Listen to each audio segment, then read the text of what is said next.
Mag-experiment tayo mga kalabs. Gawa tayo ng partner natin sa ulam. So, ayan. Bigyan tayo ng kalamansi. Tingnan nyo kaya anong lulutuin ko mga kalabs.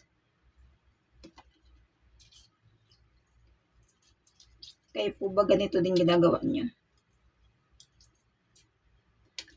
Mas masarap pag maraming kalamansi. Sige lang.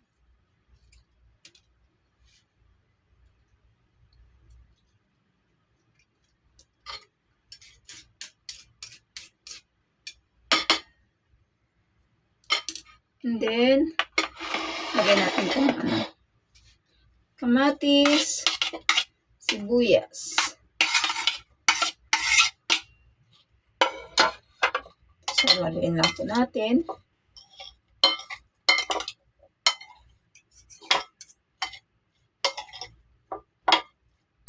Siyempre, hindi lang po yan ang ating ginagawa.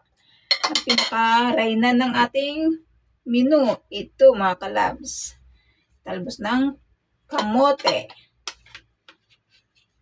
Anong tawag sa inyo ganitong timpla mga kalabs? Tawag to sa akin, pacham. Nakain din ba kayong ganito mga kalabs? Sarap to. Partner sa pritong isda. Ganyan lang yun, no? Bango. Pinakuluan lang natin yung dahon ng kamote. Yan. O, yan, may instant ulam na tayo at instant healthy gulay. Hindi ko kasi alam mga kalabs kung anong lutuin kong gulay eh. Kaya nagpunta ako ng palengke. Ito nakita ko. Sabi ko makapag nga ako. Salad. Parte ng pritong tilapia. Ayan, tikman natin. Masarap na.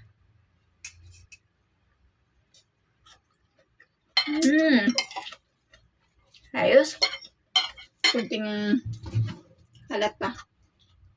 Kunting salt.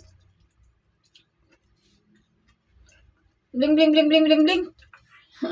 Sarap. Tapos, halo-halo.